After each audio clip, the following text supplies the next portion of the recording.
Hello friends, Neha's કિચનમાં તમારું સ્વાગત છે। તો આજે હું એક એવી રેસીપી લઈને આવી છું જેને આ સબ્જી ન ભાવતી હોય એને પણ ભાવે અને ખૂબ ટેસ્ટી અને સ્વાદિષ્ટ બને છે। તો ચાલો એની આપણે રીત જોઈ લઈએ।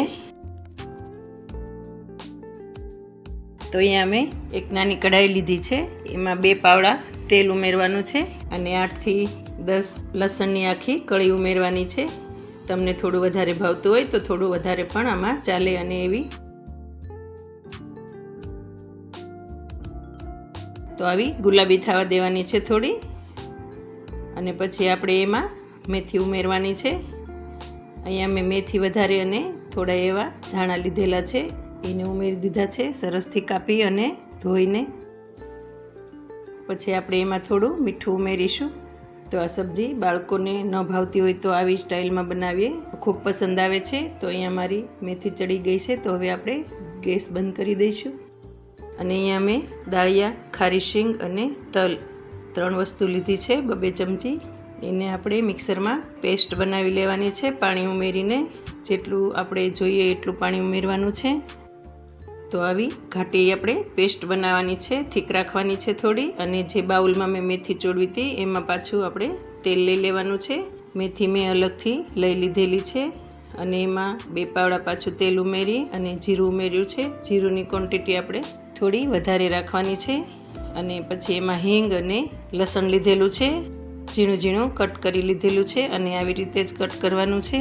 અને એમાં 2 લાલ મરચાં લીધેલા છે, તો એ સરખું ચડી જાય પછી આપણે એમાં કાંદાને ચોપ કરેલા છે એ ઉમેરી દઈશું અને આવી રીતે ચડવા દઈશું। પછી ટામેટાં પણ મેં લીધા છે અને ટામેટાને પણ આપણે ઉમેરી દઈશું। અને ટામેટાં ઉમેર્યા પછી થોડું મીઠું ઉમેરી દઈશું એટલે ટામેટાં જલ્દી ચડી જાય। 5 થી 7 મિનિટ ચડતા લાગે છે તો પછી આપણે એમાં મસાલો કરી લઈશું। તો મેં અડધી ચમચી હળદર અને 1 ચમચી લાલ મરચું પાવડર અને અડધી ચમચી ધાણા જીરું પાવડર ઉમેર્યો છે અને એને પણ સરસ રીતે ચડવા દેવાના, તેલ છૂટું પડી જાય ત્યાં સુધી। અને એવું લાગે કે બળી જશે તો થોડું એવું 2 થી 3 ચમચી પાણી ઉમેરવાનું છે। અને હવે આપણે જે પેસ્ટ કરેલી એ ઉમેરી દેવાની છે અને સરખી રીતે બધું મિક્સ કરી લેવાનું છે આવી રીતે। અને સતત હલાવતા રહેવાનું છે કેમ કે પેસ્ટ ઉમેરી છે તો એ નીચે બેસી ન જાય।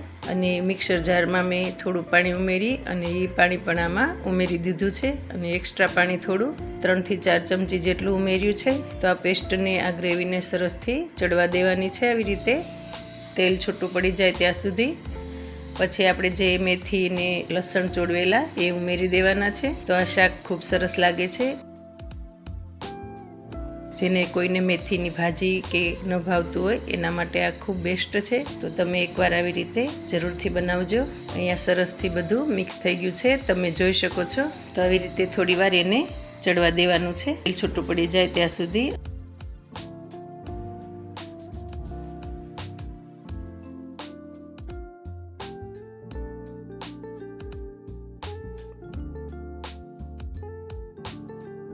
અને હવે આપણે ગેસની ફ્લેમ બંધ કરી દઈશું। તો તમે જોઈ શકો છો ખૂબ સરસ શાક બન્યું છે। તો અહીંયા હવે હું એક નાની કડાઈમાં લઈ લઈશ।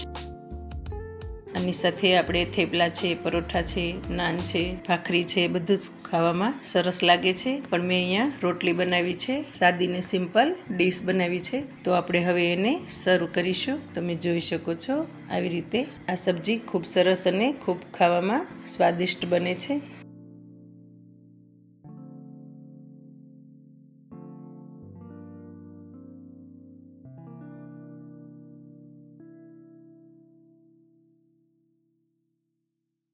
તો હવે એને એક આપણે સાદી ડીશ તૈયાર કરીશું અને નાની પ્લેટમાં લઈશું। અહીંયા મેં રોટલી બનાવેલી છે, રોટલી સાથે પણ ખૂબ સરસ લાગે છે।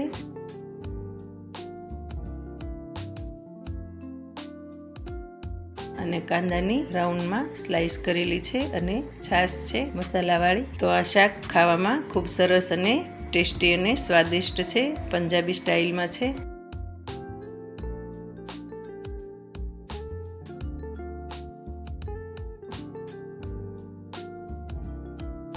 તો કોઈને મેથીનું શાક કે મેથીની ભાજી ન ભાવતી હોય એના માટે બેસ્ટ છે। તો તમે એકવાર જરૂરથી ટ્રાય કરજો અને મારા વિડીયોને લાઇક, શેર અને સબસ્ક્રાઈબ કરજો।